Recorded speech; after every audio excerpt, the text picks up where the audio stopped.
नमस्कार, मेरा नाम डॉक्टर लिपिका मेहता है। आज हम एवियन टैबलेट जो विटामिन ई की कैप्सूल्स होते हैं 400 mg के, उनके बारे में हम बात करते हैं कि वह क्या हैं और उनका क्या इफ़ेक्ट होता है बॉडी में, और अगर विटामिन ई की कमी होती है तो हमारे शरीर में कौन कौन से लक्षण होते हैं, इसकी क्या डोजेज होनी चाहिए और हम इसे कैसे इस्तेमाल करें। तो चलिए शुरुआत करते हैं। सबसे पहले एवियन टैबलेट के अंदर क्या होता है, विटामिन ई होता है। विटामिन ई हमारे शरीर के लिए बहुत इम्पॉर्टेंट विटामिन है। विटामिन ई का सबसे इम्पॉर्टेंट काम जो कि होता है वो होता है हमारी बॉडी में जो ऑक्सीडेटिव स्ट्रेस है उसको एंटीऑक्सीडेंट की तरह इस्तेमाल करवाना। मतलब कि हमारे शरीर में बहुत सारी रिएक्शंस होती हैं, हम खाना खा रहे हैं या फिर फैट जो हो रहा है वो स्टोर हो रहा है या बहुत सारी चीज़ें होती हैं, तो बहुत सारी केमिकल रिएक्शंस हमारे शरीर के अंदर होती है, जिसकी वजह से कुछ ऑक्सीडेटिव स्ट्रेस हमारे शरीर में, हमारे बॉडी के अंदर मॉलिक्यूल्स प्रोड्यूस होने लग जाते हैं, क्योंकि वो स्ट्रेस, ऑक्सीडेटिव स्ट्रेस हमारी जो सेल्स होती हैं, हमारे जो टिश्यूज़ होते हैं उनको डैमेज कर देते हैं। तो विटामिन ई का काम होता है एज एन एंटीऑक्सीडेंट, मतलब जो स्ट्रेस, जो केमिकल रिएक्शंस का स्ट्रेस जो कि प्रोड्यूस हुआ है बॉडी में, उसको एंटीऑक्सीडेंट कर दे, मतलब उस स्ट्रेस को ख़त्म करने का काम क्या करता है, विटामिन ई करता है। अगर हमारे शरीर में ऑक्सीडेटिव स्ट्रेस बढ़ जाता है तो उसकी वजह से हमारे शरीर में डिजीज़ेस बहुत जल्दी होते हैं, जैसे कि कैंसर। कैंसर भी एक ऐसी बीमारी है जो कि एंटीऑक्सीडेंट हमारे शरीर में कम होने की वजह से या ऑक्सीडेटिव स्ट्रेस बढ़ जाने की वजह से होता है। बहुत सारे इन्फेक्शंस, बहुत सारी डिजीज़ेस इस वजह से होती हैं क्योंकि हमारी बॉडी में ऑक्सीडेटिव स्ट्रेस बढ़ गया है। तो पहला काम विटामिन ई का क्या हुआ, एंटीऑक्सीडेंट। दूसरा काम जो विटामिन ई हमारी बॉडी में करता है वो होता है नर्व्स और रेड ब्लड सेल्स, जो रेड कॉर्पस्कुलर सेल्स होती हैं उनको हेल्दी कंडीशंस में रखने का। देखिए, काफ़ी बार देखा जाता है कि कुछ पेशेंट्स में बहुत ज़्यादा टिंगलिंग सेंसेशन, मतलब सूनापन, या फिर ऐसा लग रहा कि कुछ तार जैसा चल रहा है, या बॉडी में कुछ नंबनेस जैसी सेंसेशंस आ रही हैं, कुछ अलग सा पैरों में या फिर हाथों में कुछ महसूस होना कि कुछ कीड़ियाँ चल रही हैं, कुछ लोग इसे कीड़ियाँ चलना बोलते हैं।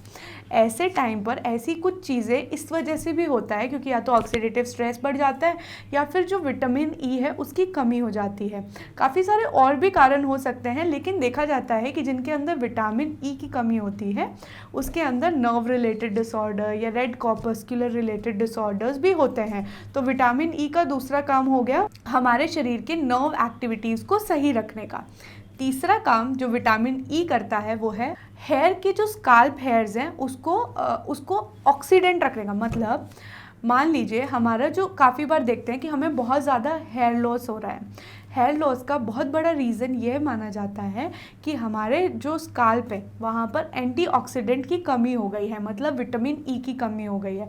अब जब हम विटामिन ई के कैप्सूल खाते हैं या लगाते हैं तो उससे क्या होता है कि जो ऑक्सीडेटिव स्ट्रेस है जो स्कैल्प का है वो चला जाता है, और उससे क्या होता है, ग्रोथ जो होती है वो हमारे हेयर्स की वापस होने लग जाती है। चौथा काम जो विटामिन ई करता है वो होता है इम्यून सिस्टम को प्रोटेक्ट करना और आपको डिजीज़ से बचाना। तो विटामिन ई का बहुत इम्पॉर्टेंट रोल है हमारी बॉडी में। अब विटामिन ई के कैप्सूल्स हमें कब और कैसे खाने चाहिए, तो देखिए, या तो आपको इन सब में से कुछ लक्षण आ रहे हैं, जैसे कि हेयर लॉस महसूस होना, जैसे कि शरीर में जान ना लगना, या फिर बहुत ज़्यादा ऐसा महसूस करना कि शरीर में हिम्मत नहीं हो रही है, या फिर बहुत ज़्यादा जल्दी इन्फेक्शंस हो रहे हैं, या फिर नर्व रिलेटेड कुछ ट्रबल्स आ रहे हैं, या ब्रेन डेवलपमेंट रिलेटेड कुछ प्रॉब्लम्स हो रही हैं। तो उन कंडीशंस में अगर आपका विटामिन ई कम है तो आप वह ले सकते हैं। दूसरा, आपको मैं हमेशा अपने जितने भी वीडियोस होते हैं उसमें मैं हमेशा यह बताती हूँ कि हमें कैसे नेचुरल तरीके से विटामिन ई खाना चाहिए। तो विटामिन ई जो है वो यूजुअली जितने भी एडिबल ऑयल्स होते हैं, जैसे सोयाबीन ऑयल हो गया, सनफ्लावर ऑयल हो गया, या फिर चॉप्ड स्पिनच जो आप पालक खा सकते हैं या फिर गाजर खा सकते हैं, इनके अंदर आपको मिलते हैं विटामिन ई, तो आप वह भी खा सकते हैं।